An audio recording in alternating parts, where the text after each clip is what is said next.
there, and welcome to the BSR Sports YouTube channel, where I am joined by yet another guest. It's the second episode of meeting the Scottish football icons. Next to me, all the way from America, it is Gary Teale. Gary Teale, how are we doing? I'm very well, Blair. Thank you. Thank you for having me on, and I hope you're well too. Perfect. So actually, I am well known with Gary. I've known you quite a few years now. Working under the branch at Hexago. We'll get onto that in a wee bit later. Leave a wee teaser for you to find out what Hexago is. Right. So, Gary, you might be a well-known name around Scotland. Would you be able to tell the listeners why that is, in case they don't know? I don't know. You tell me. Gary, we all know. Ex-Scotland international, played with St Mirren, Derby. No. You've had a decent career, to say the least.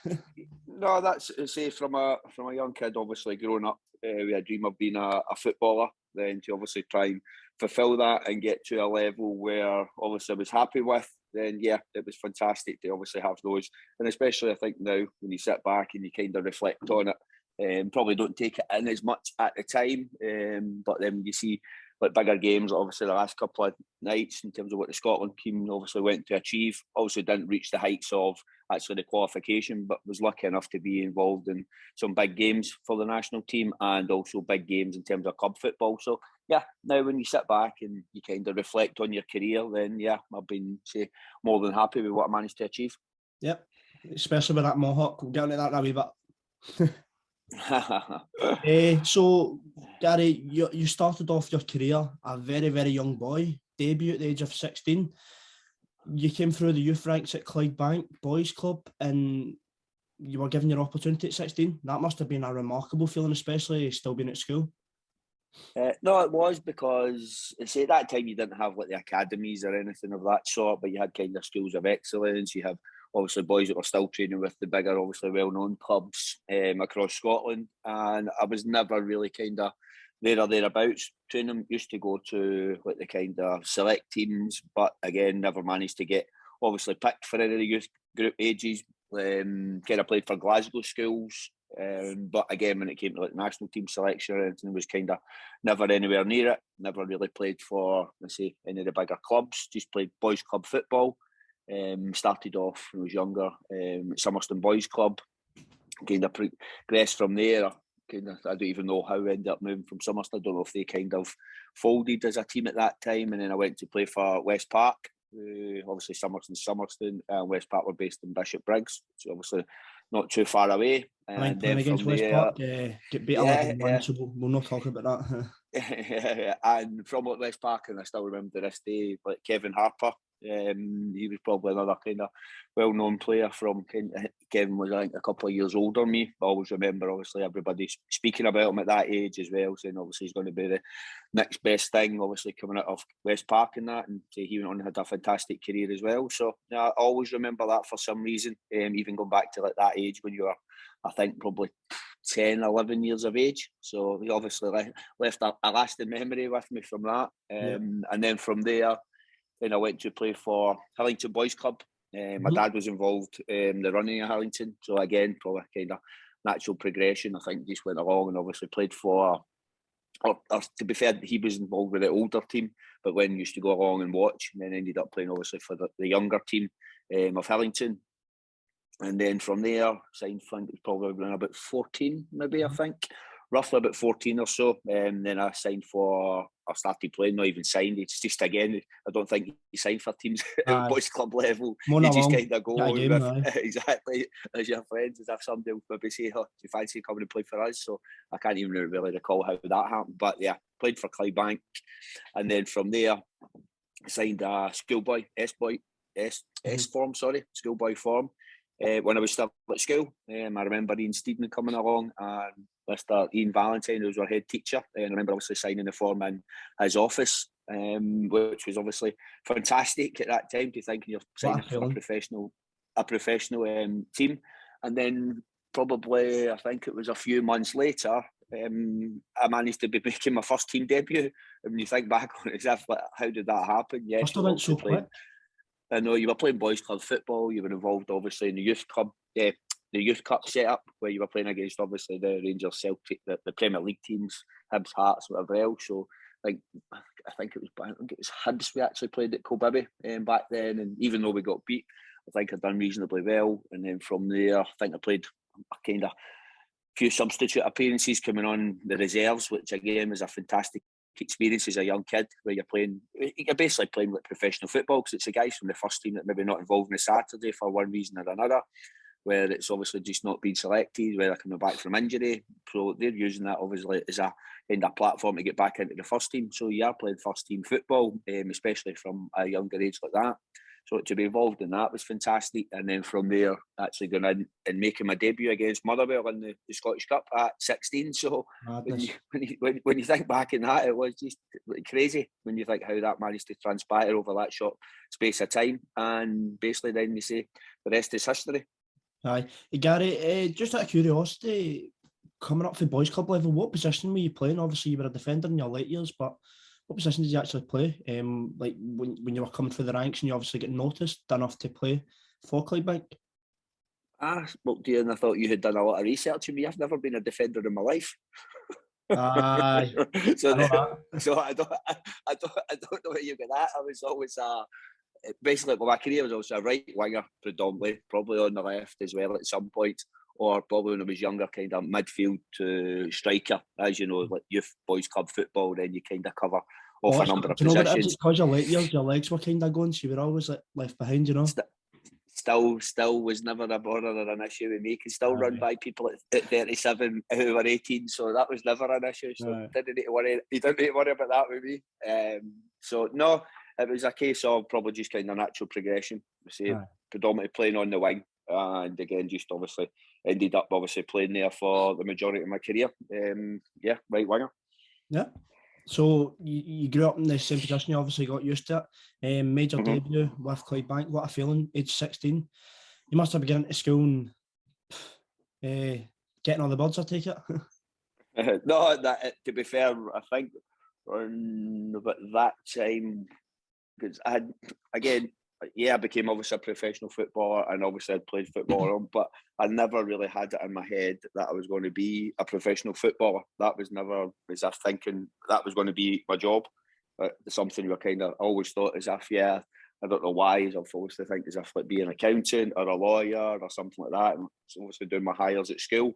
And then I say this seemed to just kind of take over, where obviously I was involved a lot more in the football. And just kind of, I don't even know how or why in terms of made the decision. So obviously, but mum and dad to then just say, right, I'll just give this a go as a professional footballer at that time.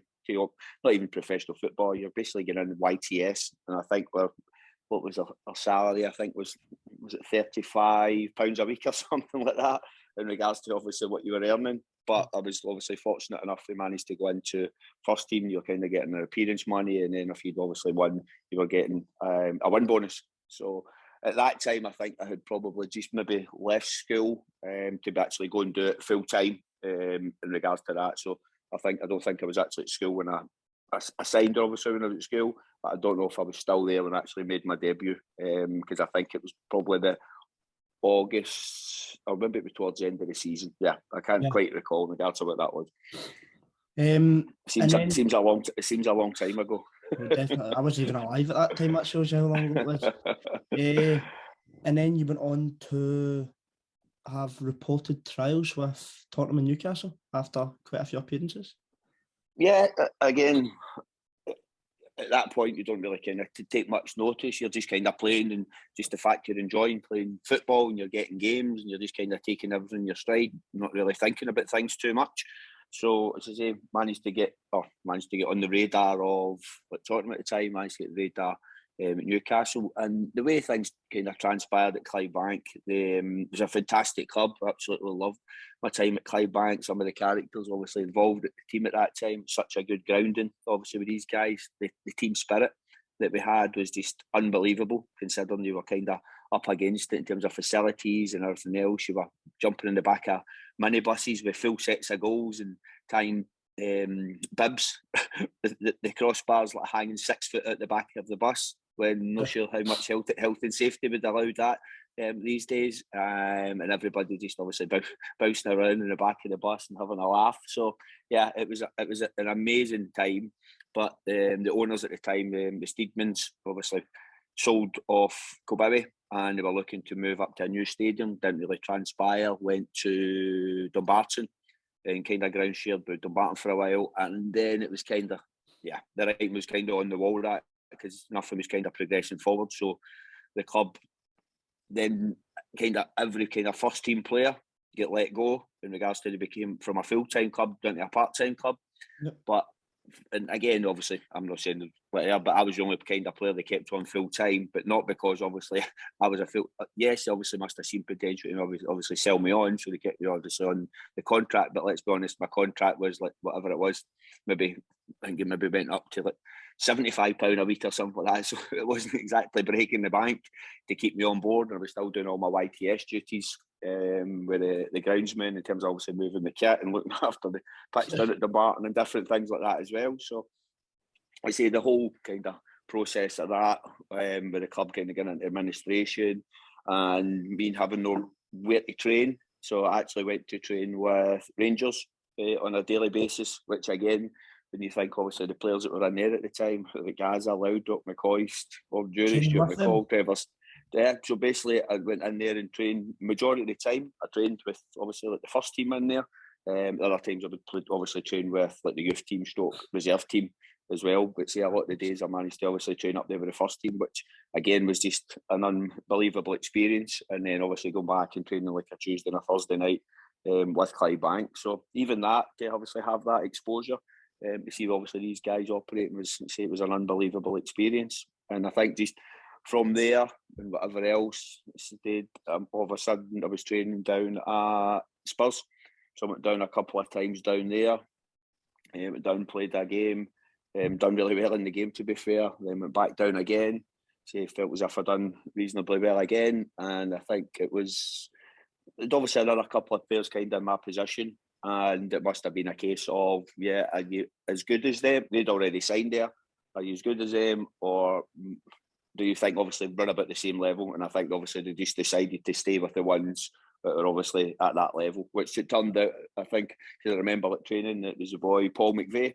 Remember Paul McVeigh was obviously, which ended up playing with Spurs first team and then Norwich, and obviously having a good career as well. So I always remember we'd done a little drill one day, and it was kind of like myself and him and a few others. So obviously now thinking back, that's obviously what they were doing in terms of comparison between us, as if, oh, well, if he's going to be here, then do we really need to sign somebody else? So yeah, again, it was like fantastic. Just kind of took it in your stride and probably didn't think too much about it. Excellent. So you went down to Tottenham. What about Newcastle? Again, just training away, playing, and then just get a call just saying obviously Newcastle would like you to come down and obviously be involved in a couple of days training. And again, I played in a game, felt I'd done reasonably well again. It was I can't even remember where we actually played. But I remember, obviously, I felt as if I'd done well in the game, but obviously not well enough because I didn't sign. And then I had to cut my trial kind of short.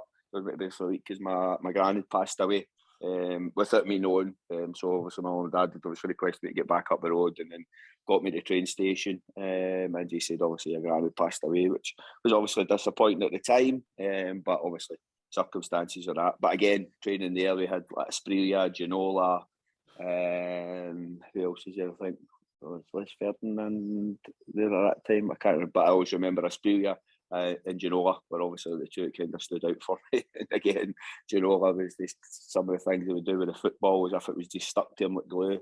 And Aprilia, some of the things he would do as well, kind of off the cuff. Yeah, it just showed you obviously the level of these guys was just unbelievable, really. So what age were you at this time you're training with these world-class talents? That age, I must have been 18, I think. Yeah, I think probably 18. 18, 19. No, it must have been 18. Yeah, 18, I think. And out of all the training sessions, you obviously playing with GAZZA, blah, blah, blah, playing with, as you just said, David Ginola and then Tottenham as well. Who stood out the most for you? Because obviously you're playing with these world-class talents and you're at such a young age, so you're obviously looking up and you're noticing things that maybe players that are playing with them every day wouldn't notice. Yeah, a big one that actually at Spurs at the time as well was Sol Campbell. And when you think back, he probably wasn't, because I don't think he's that many years old. He's maybe, 4 or 5 years older than me. Yep. But I just remember him at Spurs, just to see everybody like talking about him and just kind of swanning about the place because he obviously knew how good he was, and just kind of just such an amazing kind of presence again, because his size, his personality, and different things like that. So I really remember him in terms of that. But probably when I think back, probably looking, let's say, like at Rangers, in terms of like the team they had, the Laudrup and things like that, and he was kind of one of my heroes in terms of growing up. Everything he kind of done was, everybody is, he's got one trick, and you know what he's going to do. That one thing, knowing what someone's going to do, and the other thing's actually stopping what they're going to do. And that's the way Brian Laudrup for me. He just used to glide past people with the ball, things like that. So he was fantastic. I say Ginola was incredible. Asperia, and then obviously you have GAZZA as well. There was like so many over like that time. Obviously, you don't think about it probably until you're later on in your career, and you think, wow, at that time these players were unbelievable and proven and proved to be unbelievable on the world stage. And then obviously after that disappointment, stuff happened with Clydebank. You got your move down to England, didn't you, with Wigan? Yeah, well, I went from obviously Clydebank to United, didn't you? Again, doing well. And again, the club had been sold, and it was David Blow and a few other guys that came in at the time. And Ian McCall obviously became manager. And again, just that kind of man management, the way he just kind of cajoled everybody, the team spirit and everything they had, and say, fantastic manager. On obviously that level, just getting everybody obviously buying into kind of the one, or everybody singing from the same hymn sheet, basically, with that team spirit that we had was just unbelievable. But again, circumstances dictated, and I don't think obviously it would have been sold if the club would have been in a reasonable position financially. But again, we were kind of working at a porter cabins up in West of Scotland Rugby Club up in Mulgai. So again, unbelievable, just like circumstances when you think what you had to deal with in terms of like training and not knowing where you're training and going in the minibuses with the goals. It was such an amazing, obviously, experience to be involved in that, and just realising how proper. That's it. And really, how grateful obviously you are when you do obviously get other things, but it's not to be all and end all. It's kind of like the culture that you create as a team and who's all in it together. And say at Clydebank, we certainly had that. I say circumstances just dictated that I was sold, and I was sold to United. And as the way usually most of the kind of transfers happen, it kind of happens, you hear about something and then you're away within 2-3 days or whatever, sometimes even shorter than that. So yeah, I went to United, and at that time, again, Gondale being the manager, and obviously Bill Barr back in the team, and we signed and had some unbelievable memories in terms of cup runs and things like that through that period of time as well. But probably it's not a regret, because you gave everything that you possibly could, which the fact that you never just got promoted to the Premier League, which was obviously everybody's aim and ambition, but certainly obviously Bill Barr, the fact that how much money and how much backing he gave to the manager at that time with the players that we brought in. So I say fantastic memories, say some great teammates, some great games to be involved in, and say just probably one downside was the fact we never managed to get to the Premier League. Yeah, I was at Summerset Park on Saturday watching the mighty Thistle, and it's definitely not changed since your days anyway. No, it certainly doesn't look like it. I think they're still obviously trying to get into that new stadium that they spoke about when I signed there. What was that, 1998 or 1999, whatever it was. So yeah, I think they're still there trying. But no, as I say, amazing. Pitch was always used to be really, really good to play on, and yeah, say great memories from there. That's what I was saying to my dad earlier on. I was like, usually when you go to an old ground, you moan about it, but Ayr United, it's a proper old school stadium, and it's one you look forward to because of the atmosphere.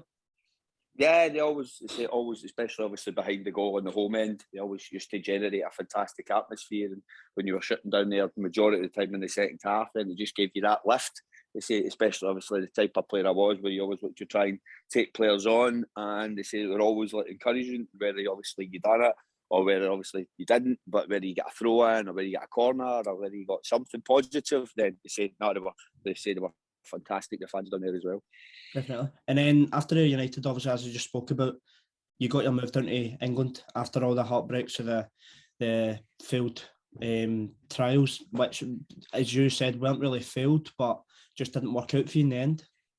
Yeah, that's it. I just look on it as kind of opportunities. And again, maybe like you're young and daft, and you're just kind of taking it in your stride, thinking this will go on forever. So I never ever looked upon it as a failure and say, "What done there? Somebody else looked on you," and we say whether you thought obviously you're good enough or not, or whether they wanted you in your team. Obviously they didn't, but see, I just kind of kept playing football, kept enjoying football, and just obviously being kind of, well, they say mentally strong, but say whether you actually took that on board at that age, you were obviously a wee bit unconscious of it. But yeah, that's probably obviously what you were, where you just kept enjoying your football. So as I say, I was coming out of contract, I think, Ayr, I actually came out of contract and I signed for another year, because I say there was a few interest, I think, from clubs back home, but I felt as if by staying at Ayr for another year, it would probably serve me better. So again, I signed for that extra year, but as things transpired, like we played Wigan in pre-season, we managed to win the game. I think it was 4-0. I think I don't know if I scored. I can't remember if I scored, but if I didn't score, I had kind of a hand in setting up the 4 goals. And then I think they just kind of kept tabs on me from there, and I signed for Wigan in December.